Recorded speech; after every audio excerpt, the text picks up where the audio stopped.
네, 매주 수요일 여의도 영업비밀에서는 정치권의 뜨거운 이슈와 복잡한 속사정, 그들만의 뒷얘기를 전해드립니다. 오늘도 신지호 국민의힘 전략기획부총장 나오셨습니다. 어서 오세요. 안녕하세요. 명태균 씨 문자가 이게 난리인 것 같아요. 네. 어제 저희 방송 끝난 이후에 문자가 올라서 저도 깜짝 놀랐는데 김 여사와 주고받았다는 카카오톡 메시지입니다. 근데 여기 등장하는 오빠라는 인물 있잖아요. 네. 철없는 오빠, 지가 네. 뭘 안다고 뭐 이런 식의 표현이 등장하다 보니까 이게 누구냐 의견이 분분했는데 대통령실이 그동안 추가 입장은 안 내겠다라고 해놓고 여기에는 또 입장을 냈어요. 그게 뭐 오빠는 윤석열 대통령이 아니고 김건희 여사의 친오빠다 이런 해명인데 네. 실제로 보시기에 뭐 워낙 대선 전후부터 가까우셨으니까 오빠라고 표현하는 사람이 누군가요? 그게 뭐 저는 그 김건희 여사의 뭐 친오빠일 가능성이 있고요. 제가 들은 정보에 의하면 친오빠가 맞는 것 같아요. 그런데 예. 중요한 것은 그 오빠가 친오빠건 대통령이건 무슨 차이가 있는가. 네. 그렇게 해서 뭐 친오빠면 그 해명이 다 되는 건가. 제가 오늘 이 자리 여기 오면서 택시를 타고 왔는데 네. 택시 기사분께서 저한테 뭐 말을 거시면서 이 문자 얘기를 먼저 꺼내시더라고요. 네. 근데 그분이 저희 당 지지자예요. 아, 예, 답답해서 말을 꺼내신 모양이네요. 매달 1,000원씩 내시는 책임당원이랍니다. 네. 근데 이렇게 얘기를 해요. 우리가 민망하다. 우리가 민망하다. 아, 예. 국민이 민망하다. 당원이 우리가 민망하다. 네. 이런 표현을 쓰는데 이런 얘기도 또 그 기사분이 하시더라고요. 그 여사님은 그 명태균인가 뭐 하는 사람한테 그렇게 사과는 잘하더만 왜 국민들한테는 사과 제대로 안 하냐. 아, 그게 또 그렇게 보일 수가 있군요. 예. 이제 일반인들의 눈에는 충분히 그렇게 보일 수가 있죠. 네. 그 명태균인가 뭔가 하는 사람한테는 바로 그냥 이렇게 굽신굽신하면서 사과 드릴게요. 뭐 하면서 왜 국민들한테는 아직까지 제대로 된 사과 한마디 없느냐. 사과 국민에게 왜 안 하느냐. 명 씨가 근데 지금 오빠에 대해서 뭐 지금 신지호 부총장도 얘기를 하셨고 친오빠의 가능성이 좀 높아 보인다라고 하셨는데 뭐 물론 국민들이 보기에는 뭐 친오빠든 윤 대통령인데 뭐가 중요하냐 하겠지만 명 씨 개인의 주장도 좀 오락가락하는 것 같아요. 네. 접촉하는 언론사마다 뭐 한 인터뷰에서는 김 여사의 친오빠는 뭐 정치적인 걸 논할 그런 사람은 아니다라고 했고 또 다른 인터뷰에서는 김 여사 오빠다 뭐 이런 얘기도 하고 뭐 그래요. 명 씨는 지금 이게 뭐, 2021년 일이다 보니까 만 3년이 지나서 기억에 한계가 있을 수 있다고 보는데 아까 네. 제가 말씀드린 것처럼 그 오빠가 대통령이냐 친오빠냐 이게 별로 본질적인 문제가 아닙니다. 아니 친오빠라 그러면 친오빠는 왜 그런 판에 끼는 거죠? 예. 왜 명태균 씨랑 접촉을 하고. 이게 정확히 시점은 밝혀지진 않았는데 아무래도 그 대선 후보 경선 즈음 입당 전 이렇게 보이는 제가 봤을 거죠? 때는 입당 직전 상황 같아요. 입당 직전. 네, 상황 같은데 그러면 이 친오빠라는 분은 왜 이 판에 끼죠? 왜 명태균 씨를 만나죠? 유력 대선 주자의 어떤 가족이긴 한데 네. 굳이 그 판에 껴서 뭔가를 논의하는 대상이었다. 이것도 좀 논란일 수 있겠네요. 그리고 저는 개인적으로 약간 충격을 받은 게 김건희 여사가 명 선생님께 완전히 의지한다. 뭐 식견이 탁월하시다. 저는 이제 명태균 씨의 정체를 정치 거강꾼이라고 파악을 했는데 네. 아직도 그렇게 생각합니다. 예. 근데 완전히 의지한다. 뭐 식견이 탁월하다. 뭔가 이제 그 화난 심정을 좀 이렇게 가라앉히기 위해서 좀 립 서비스를 했을 수도 있지만 이런 표현을 쓰는 게 좀 저희들 볼 때는 좀 그렇습니다. 이거 지금 약간 여당 입장에서도 설명을 하시려다가도 좀 꼬이는 것 같아요. 예를 들면 정치 거학군 이런 얘기를 했고 뭐 네. 홍준표 시장 이런 분도 정치 브로커라고 하면서 네. 좀 명태균 씨의 뭐 어떤 능력치 본인이 얘기하는 건 다 허세다 이렇게 얘기를 하고 대응을 하는 중이었는데 네. 여사가 명 씨를 상당히 좀 이제 인정하는 듯한 문자가 공개되니까 이게 여당 입장에서는 이거 어떻게 가야 되는 그렇죠. 건가? 예. 월요일 아침에 이제 9시부터 최고위원 회의 하는데 30분 전부터 이제 사전 비공개 그 회의를 합니다. 근데 그 자리에서 뭐 친한 친윤 할 것 없이 네. 명태균 같은 사람에 의해서 휘둘려지는 그런 정치판은 안 된다. 구태 정치다. 다시는 그런 일이 없도록 하자. 그래서 명태균 방지법을 만들자 하는데 의기투합을 했거든요. 네. 그럼 뭐 거기는 뭐 개파도 없어요. 친한이건 친윤이건 뭐 그 다 뭐 김재원 최고위원이 제안을 했고 한동훈 대표도 그럴 필요성 뭐 바로 이제 수긍하셨다. 뭐 제 기억으로는 뭐 거의 동시에 그냥 그런 게 필요하다는 얘기가 나왔고요. 예. 김재원 최고도 뭐 그렇게 한 건데 그러니까 그 초당적으로 명태균 방지법을 만들자고 했는데 그 며칠 후에 뭐 과거에 3년 전 문자지만 완전히 의지하고 있습니다. 식견이 탁월하십니다. 이 참 그렇잖아요. 그 표현 자체가 네. 명태균 씨는 그 계속 추가로 공개하겠다라고 해서 이게 지금 또 뭐 기자들도 당연히 관심인데 여당 지도부 입장에서는 이거 참 난감한 일인 것 같아요. 어제 뭐 약간의 이제 어떤 문자를 자기가 갖고 있다라고 예고한 걸 보면 한 2,000장 정도의 캡처가 네. 있다는 거고 그리고 심지어 대통령으로부터 받은 것도 있다. 네. 그 유명한 이제 대통령 기분 좋을 때 잘했다라고 보는 체리 따봉도 네. 있다 뭐 이런 거잖아요. 네. 이 사람이 추가로 계속 이 공개를 이어간다면 파장이 상당히 커질 것 같은데. 파장이 상당할 텐데 예. 그렇다고 이런 그 정치 거강꾼에 의해서 좌지우지되는 집권 세력 그거는 자격이 없는 거죠. 집권 세력으로서. 예. 그래서 단호하게 끊을 건 끊고 대처할 건 대처해야 되는데 이거는 저희 당 차원에서 어떻게 할 수 있는 게 없어요. 사실. 네. 뭐 알아야 대처를 할 그렇죠. 텐데요. 그 명태균 씨와 대통령 부부간에 있었던 일을 당 차원에서 조사가 가능한 것도 아니고 예. 알 수가 없잖아요. 네. 그 다만 저희 당과 관련된 거에 대해서는 철저하게 조사를 할 겁니다. 그 여러 명이 그 연루가 지금 돼 있다라는 게 드러나잖아요. 네. 그 뭐 대선 경선 때 그 안심번호 처리된 그 당원 명부가 그쪽으로 흘러 넘어갔다. 들어갔는지, 예. 그 어떻게 뭐 여론조사가 됐는지 등등 이런 거는 다 살펴보고 거기에 따라서 엄정하게 뭐 처분할 것들은 처분해야 되고요. 저는 차제에 이런 식의 정치 거강꾼이 판치는 구태 정치 청산을 위해서는요. 뭐 조사 결과를 좀 봐야 되겠지만 네. 대대적인 정풍 운동이 필요하다 이렇게 봅니다. 대대적인 정풍 운동이 근데 대통령실의 해명이 일단 1차적으로 나왔던 해명 자체도 뭔가 만남의 횟수가 일단 틀렸고 네. 그러다 보니까 그때부터 좀 꼬이기 시작했는데 별로 김건희 여사와 명 씨의 어떤 그 문자 대화 이어지고 있다는 거에 대해서 아무 얘기를 안 하다가 어제 네. 뭐 이게 캡처가 공개되고 나니까 어쨌든 문자 주고받은 건 인정을 해버렸잖아요. 이럴 정도면 차라리 그냥 선제적으로 명 씨랑은 언제부터 언제까지 했고 나눈 대화는 그냥 뭐 경선 전후를 해서 약간의 조언 정도였다거나 네. 좀 선제적으로 해명할 필요는 없을까요? 저는 그래야 된다고 봐요. 예. 그래야 되는데 명태균 씨가 뭔가 의혹을 하나 제기하면 거기에 대해서 그때그때 그러니까 너무 끌려다니는 것 같아서요. 그러니까요. 주도권을 명태균 씨가 완전히 지금 행사하고 있는 거 아닙니까? 예. 그래서 이건 말이 안 되는데 이제 지금 뭐 용산 대통령실에 한 500명 정도 되는 뭐 직원들이 있지만 그분들도 갑갑할 거예요. 뭔가 보좌를 하고 싶어도 알아야 보좌를 할 거 아닙니까? 예. 대통령 부부와 명태균 씨 사이에 과거에 어떤 일이 있었는지를 알아야 뭐 이렇게 하시는 게 좋을 것 같습니다. 뭐 보좌할 수 있는 뭐가 그 내용이 생길 텐데 네. 거의 모를걸요. 네. 하긴 알아야 낼 텐데. 네. 그러면은 이렇게 계속 좀 끌려다니는 상황이 반복될 수밖에 없겠네요. 그래서 이 명태균 씨가 국정에 지금 블랙홀처럼 작용할 가능성이 있는데 예. 그래서 저는 아까 우리 부장님께서도 말씀하신 것처럼 선제적인 조치가 필요하다. 선제적인 조치. 네. 안 그러면 다른 뭐를 하더라도 그런 거는 이제 부각이 안 되고 여기 이제 블랙홀이 되고 있어요 이게. 선제적인 조치라 하면 이 내용을 제일 잘할 것 같은 대통령 그리고 특히 김건희 여사가 네. 내용을 좀 정리를 해서 대통령실 그렇죠. 차원에서 미리 설명을 하라. 네. 예. 그거 뭐 제가 봐서는 하루 이틀이면 그 종합 일지 만들 것 같은데요. 네. 명태균 씨와 있었던 일들 정리하고 팩트 관계 일단 사실관계 정리하고. 예.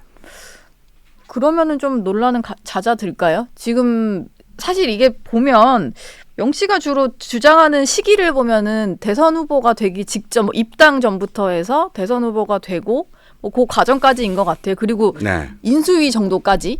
네. 근데 사실 그때는 뭐 당연히 민간인이었던 대통령이 당 도움 받아서 대선 후보가 되고 대통령이 당선되고 뭐 이런 과정인데 주변에 워낙 이렇게 공직자가 아닌 사람들이 개입할 여지는 충분히 있는 과정이잖아요. 그 시기에는 그럴 수 있죠. 그럼 그때 받았던 조언 가지고 지금 뭐 민주당이 주장하는 것처럼 뭐 네. 비선 실세다, 국정농단이다 할 수는 없을 것 같은데. 그렇죠. 그럼 왜 이렇게 적극적으로 해명 못하고 그런 그러니까 겁니까? 명태균 씨가 지금 폭로하는 내용은 크게 세 가지라고 보거든요. 네. 분류를 해보면 예. 일부 팩트가 있을 거고요. 일부는 허위 사실일 거고요. 또 다른 일부는 과장, 허풍. 과장 호풍. 이게 세 가지 카테고리로 나눌 수 있을 것 같아요. 예. 팩트인 것과 완전히 팩트가 아닌 것과. 약간 팩트에 기반은 했지만 살이 많이 붙은 것과. 그렇죠. 예. 그렇게 얘기해서 선제적으로 좀 대응해야지. 이렇게 가면 질질 끌려다니고 이 대한민국이 그 이제 노벨 문학상까지 받았는데 예. 이 명태균 씨 일거수일투족에 질질 끌려다니는 나라가 되면 되겠습니까? 사실 그러다 보니까 이게 명태균 씨와 혹시 이제 드러나면 안 되는 정말로 그런 내밀한 대화랄까 이런 게 오가서 적극적인 대명을 그러니까 못하는 게 대통령 아닌가. 부부가요. 그 드러나서 좀 개인적으로 좀 아픈 드러나면은 좀 아픈 구석이 있을 수도 있죠. 예. 그렇지만 아까 말씀드린 것처럼 나라를 위해서 그 아픔 감수해야죠. 예. 예. 일단 뭐 명치가 언제 올릴지 다들 이제 페이스북만 바라보는 상황이 돼버려서 이게 또 오늘 올라오는 게 있으면은 좀 봐야 될 것 같고요.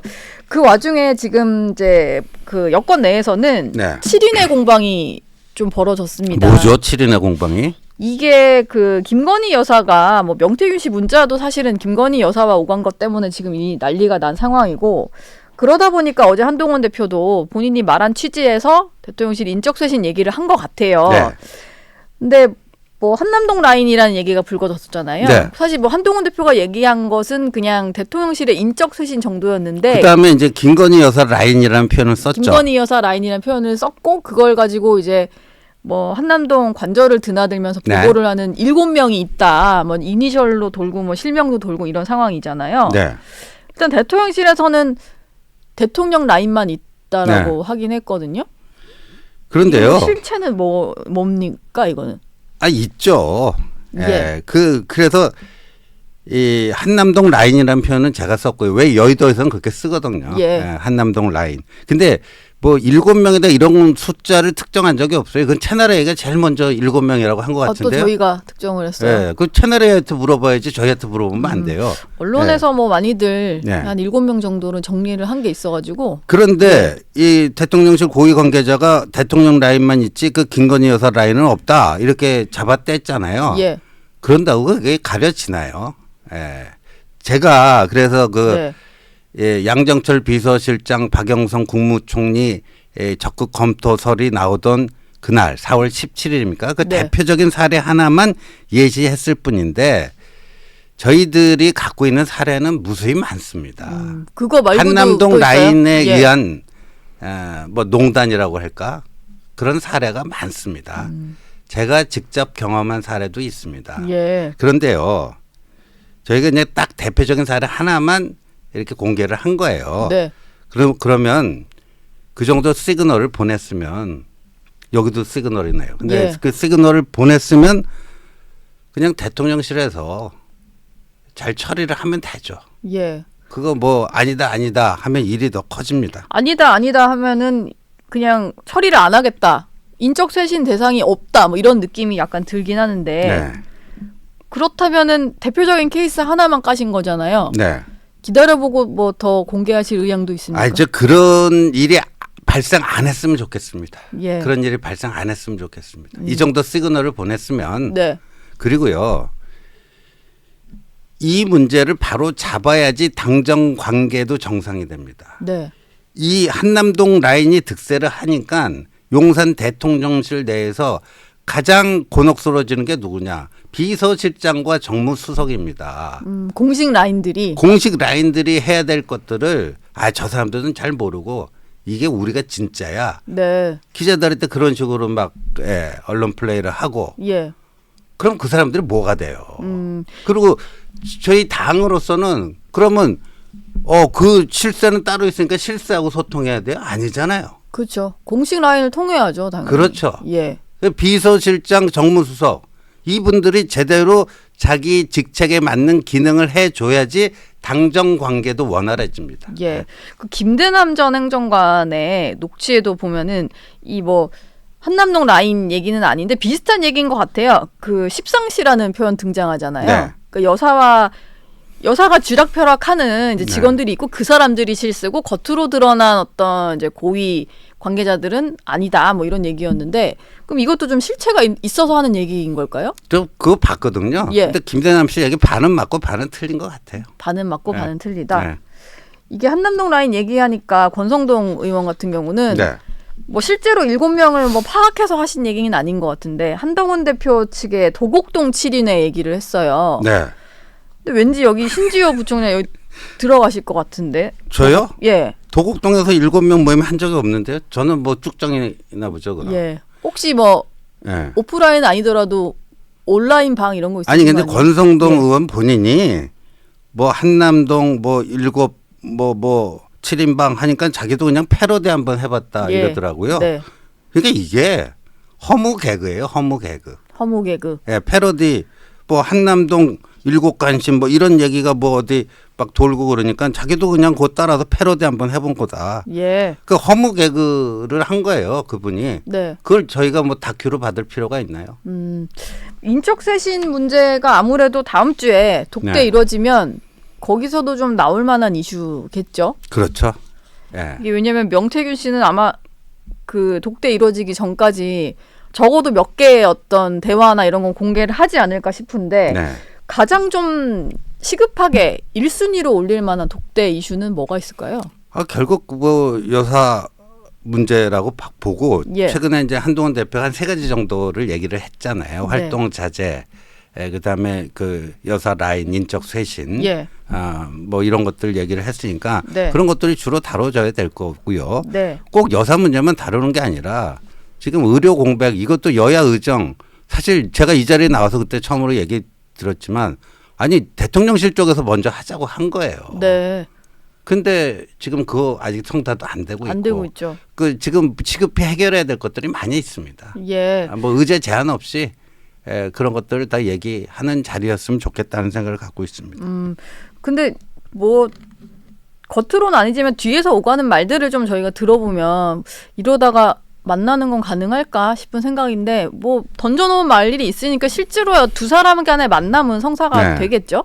예, 유발될 되겠죠. 리는 없죠. 예, 되겠죠. 예. 용산에서는 뭐 나름대로 적극적으로 하려고 하는 것 같아요. 예. 그러니까 저희 쪽 향해서 독대 요청 한 번만 더 해줬으면 좋겠다 이런 얘기도 나오는 거 보니까. 예. 그런 보도가 있고 나서 네. 실제로 대통령실에서도 다음 주 초라는 시점을 얘기를 했던 것 같아요.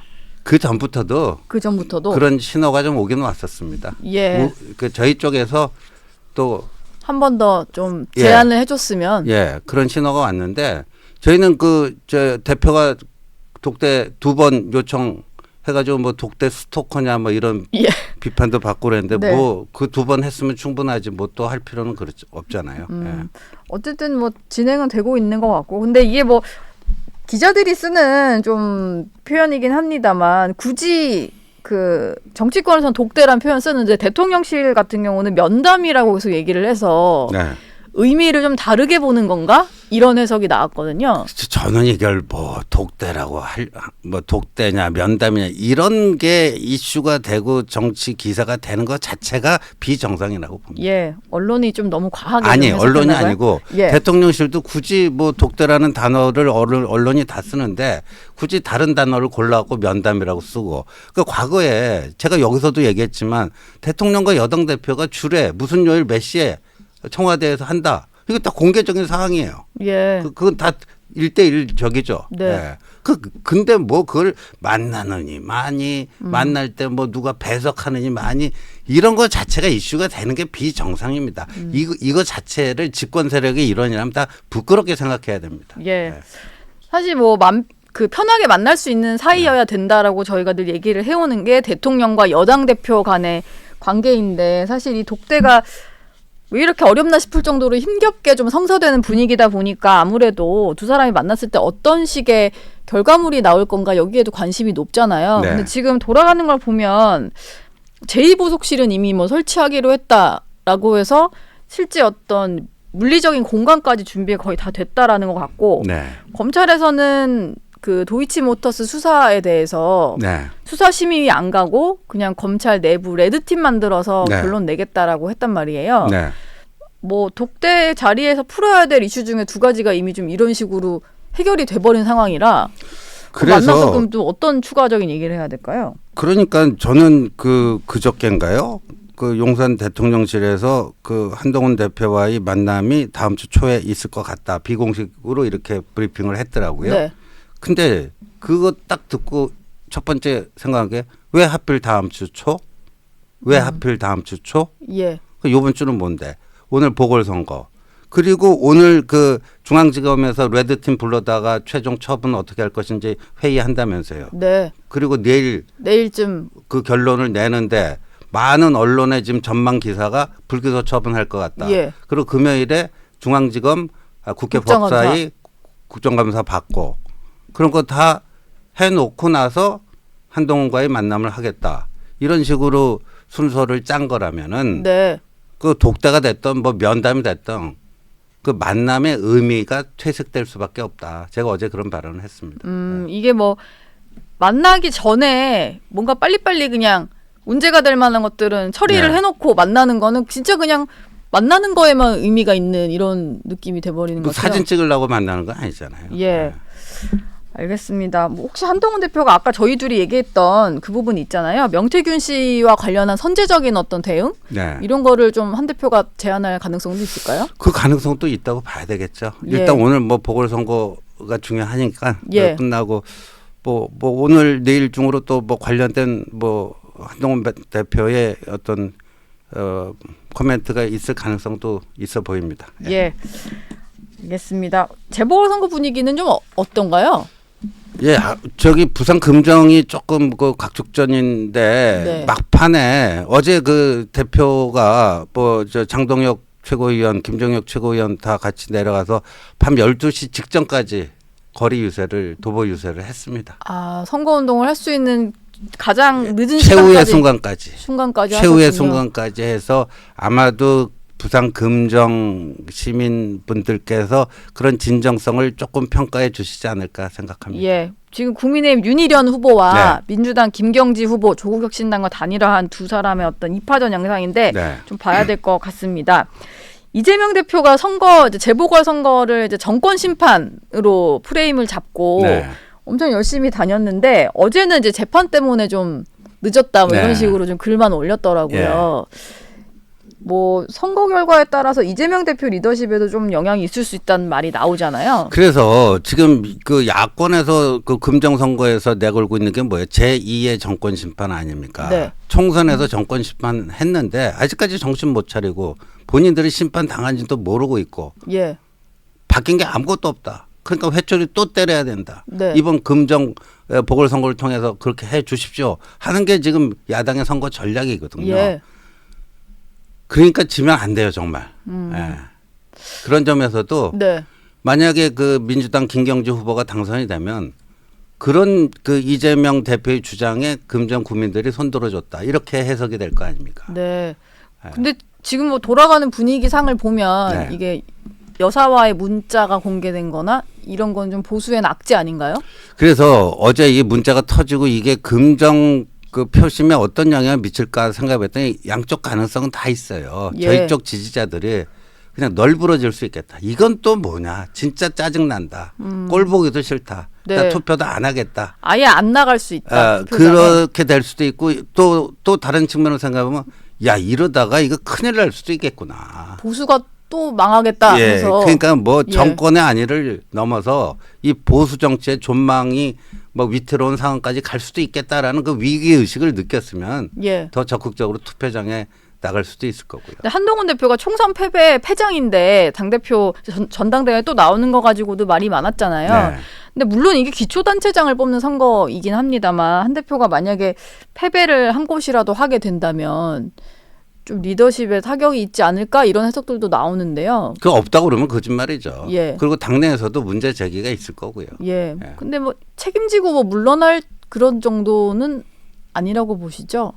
뭐 선거 결과가 전 그래도 금정 국민들께서 예. 현명한 선택을 해 주실 거라고 봅니다. 예, 오늘 뭐 8시까지 네, 투표가 투표입니다. 진행이 되니까요. 이재명 대표 질문 몇 가지만 더 드리겠습니다. 보니까 지난 11일에 대장동 관련 재판이 있었는데 같이 나와야 되는 유동규 씨가 불출석한다고 하니까 뭐 이재명 대표도 출석하지 않겠다라고 한 것 같아요. 근데 재판이 이렇게 자꾸 지연이 되면 당연히 뭐 검찰 구형이라든지 선고도 늘어질 수밖에 없잖아요. 그렇죠. 이게 물론 사정이 있는 뭐 상황에서 유동규 씨도 이제 가족 관련된 무슨 네. 상이 있어서 그랬다라고는 하는데 재판 지연 전략을 좀 슬슬 쓰고 있다 이렇게 네. 봐야 될까요? 뭐 그거는 늘 그래 왔잖아요. 예. 그 재판 늘 그래왔다. 지연 전략은 네. 뭐 어제 오늘의 일이 아니고 이재명 대표의 기본 메뉴 아닙니까? 기본 예, 메뉴. 기본 메뉴. 예, 근데 지금 뭐 다음 달 이제 15일, 25일 1심 공판 선고가 나니까 그 뭐 대장동 그 재판은 어차피 정상적으로 하더라도 굉장히 제일 길어질 수밖에 없는. 네. 사건이 지금 뭐 워낙 복잡하죠. 백현동 이런 거 다 예. 성남 FC도 병합이 되고 아니 그래서 도이치모터스도 뭐 내일 처분이 나올지 어떨지 모르겠지만 뭐 최강욱 전 의원이 고발한 지 4년 6개월 만에 나오는 거잖아요. 네. 그럼 그 이 도이치모터스 주가 조작 사건보다 대장동 사건은 훨씬 범위도 넓고 등장 예. 인물도 많고 뭐 그런 거니까 저거 지연되는 건 좀 뭐 정치판에 큰 영향은 없다고 보고요. 일단 다음 달 15일, 25일 1심 판결 결과가 뭐 정치권을 흔들어 놓을 거다 이렇게 봅니다. 예. 또 중요한 거는 쌍방울 대북 송금 네. 사건도 있는데 아직 그 재판 이제 구형까지 나온 거는 두 가지 공직선거법이랑 위증교사인 거고 나머지 두 개가 복잡한 사건 네. 대장동이랑 쌍방울 대북 송금이잖아요. 근데 이 대표가 재판부 재배당을 요청했다가 이게 네. 뭐 안 될 줄 알고 했다 이런 말들도 있던데 결과적으로 이게 받아들여지진 않았거든요. 네. 근데 이건 역시 재판 지연 전략이라는 그렇죠. 얘기가 나와요. 그렇죠. 예. 재판 지역 전략이죠. 그 뭔가 쓸 수 있는 수단은 다 쓸 다 거다. 쓰겠죠. 예, 또 다 뭐가 있을 수 있을까요? 뭐 그 저 이화영 씨 재판 보면 뭐 변호사도 교체하고 네. 변호인도 교체하고 예. 어떻게든 재판이 좀 뭐 늘어지는 동안 재판부 기피 신청 같은 것도 하고 뭐 변호인 교체하고 뭐 증인 그뭐 채택 가급적이 많이 하고 예. 뭐 그런 거겠죠. 어제 채널A 단독 보도로 알려진 건데요. 네. 그 민주당 내에서 그 댓글 뭐 이른바 댓글 부대로 저희는 보이는데 네.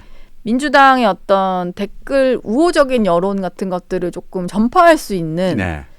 그런 사람들을 모집을 한다고 합니다. 근데 이게 뭐 음지에서 활동하면 좀 문제 같아 보이지만 네. 양지에서 활동하면 그냥 당원의 어떤 공식적인 활동 같잖아요. 네. 근데 이게 어찌 보면 예전에 이재명 대표가 했었던 그 손가락 혁명군이랄까? 그거네요. 뭐 이런 걸로 보여요. 네. 이게 근데 사실 만만하게 볼 게 아닌 게 네. 민주당 진영 쪽에서는 약간 그런 이 인터넷 여론 같은 거를 막 활용하는 게 되게 능하잖아요. 네. 뭐 국민의힘도 좀 대응책 같은 게 있으신지 궁금한데요. 뭐 아직까지는 없습니다만 뭐 민주당이 그렇게 나오면 네. 뭐 어떻게 대응할지 예. 아주 심각하게 고민해봐야 되겠네요. 예. 알겠습니다. 오늘 신지호 부총재 말씀은 여기서 마무리하겠습니다. 고맙습니다. 네, 고맙습니다.